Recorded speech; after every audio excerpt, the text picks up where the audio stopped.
نحمده ونصلي على رسوله الكريم أما بعد قال النبي صلى الله عليه وسلم بعثت لأتمم مكارم الأخلاق أو كما قال عليه الصلاة والسلام۔ صدر ذی وقار، محترم حاضرین و سامعین، آج میں جس ایمان افروز موضوع کو اس مجلس کی زینت بنانا چاہتا ہوں وہ ہے ایک عرب نے آدمی کا بول بالا کر دیا۔ حضرات سامعین اور حضرت حکم مستحکم، اللہ کے نبی علیہ السلام کی تشریف آوری سے قبل عالم عرب بے شمار خباثتوں اور جہالتوں کا شکار ہو چکا تھا۔ کفر و شرک کے علاوہ انسانی حقوق کی بے دردی سے پامالی اور اخلاقی اقدار کی بے حرمتی کی بدولت عرب معاشرہ شرمناک حد تک قعر مذلت میں غرق ہو چکا تھا۔ اس دور کا انسان اخلاق و شرافت کا نام تک سننے کا روادار نہ تھا۔ شراب ان کی گھٹی میں پڑی ہوئی تھی، جوا، قمار بازی اور زناکاری قطعاً مذموم فعل تصور نہیں کیے جاتے تھے، بلکہ ان کو جوانی کا اعزاز اور مردانگی کا افتخار سمجھا جاتا تھا۔ ایسے وقت میں جب اللہ کے نبی علیہ السلام مجسم رحمت و برکت بن کر تشریف لائے تو یکایک ہی کشت ایمان و یقین لہلہا اٹھی۔ آپ علیہ السلام کے فیوز و برکات کی بدولت انسانی حقوق کو پامال کرنے والے انسانی اقدار کی محافظت کا فریضہ انجام دینے لگے۔ راہزن راہبر بن گئے، بت پرست بت شکن بن گئے، بے حیاؤں کو شرم و غیرت کا شعور میسر آ گیا۔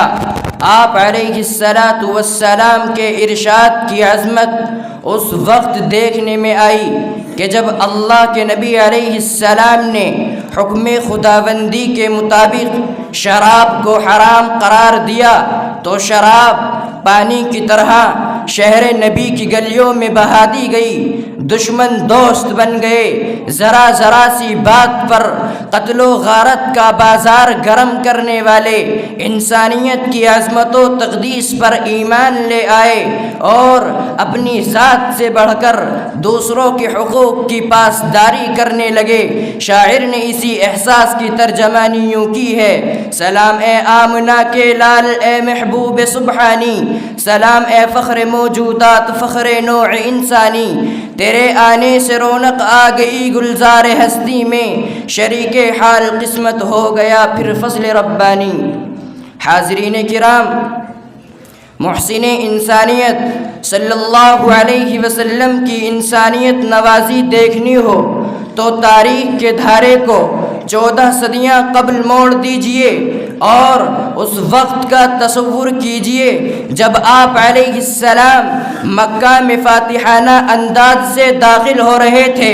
اس وقت آپ کے دشمنوں کی ہر تحریک مزاحمت دم توڑ چکی تھی۔ آپ اپنے خدائے جلیل کی عظمت و برتری کے مظہر بن کر تاریخ کے عظیم ترین فاتح کی حیثیت سے اپنے آبائی شہر مکہ میں قدم رنجہ فرما رہے تھے۔ آپ کے حکم سے بیت اللہ کے صدہا اصنام توحید کی ہیبت سے زمین پر گر کر ٹکڑوں کی صورت میں بگڑ چکے تھے۔ یہ وہی شہر تھا جہاں سے آپ کو ہجرت کرنے پر مجبور کیا گیا تھا۔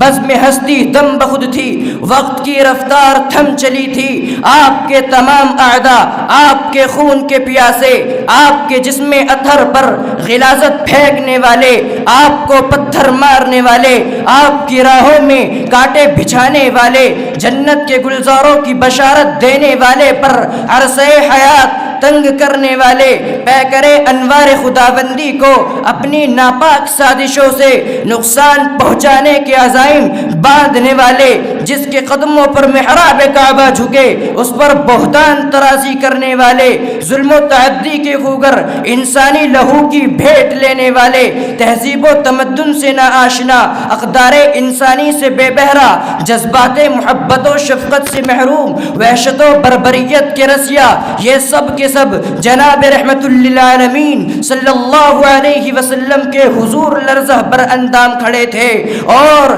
اپنے بدترین ماضی کی خباثتوں کو یاد کر کے اپنے آپ کو سخت سے سخت سزا کے مستحق بنا چکے تھے۔ ان سب کے دل آنے والے لمحوں کی ہولناکی سے لرزا تھے، ان کی نگاہیں شرم و ندامت کے مارے زمین میں گڑی جا رہی تھیں، لیکن اپنے تمام لرزیدہ احساسات کے ساتھ ساتھ اپنے دلوں میں نبی علیہ السلام کی رحمت للعالمین سے خوشگوار توقعات بھی وابستہ کیے ہوئے تھے۔ اچانک اللہ کے نبی صلی اللہ علیہ وسلم کے لبھائے جانواز سے زندگی بخش صدائے عام ابھرتی ہے، لا تثریب علیکم اليوم، جاؤ آج تم سے کوئی باز پرس نہیں۔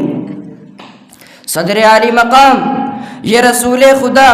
جناب سرور کائنات صلی اللہ علیہ وسلم کی عظمت بے پایا اور انسانیت نوازی کا ہی اعتراف ہے کہ آج دشت و جبل میں، بحر و بر میں، زمین و آسمانوں میں، عرب کے ریگزاروں میں، ایشیا کی عبادت گاہوں میں، یورپ کے علمی اور تہذیبی سرمایے میں، افریقہ کے کالے انسانوں کے چمکتے دلوں میں، محسوسات کے مہکبار گلستانوں میں، عشق و عقیدت کے پر انوار ایوانوں میں، فکر و تدبر کی روشن وادیوں میں، شعراء کی مدحت ترازیوں میں، ادیبوں کی ادب نوازیوں میں اور خطیبوں کی تکلم باریوں میں اللہ کے نبی علیہ السلام کا نام نامی، اسم گرامی انسانیت کے سب سے بڑے محسن کی حیثیت سے ابھرتا اور جگمگاتا ہے۔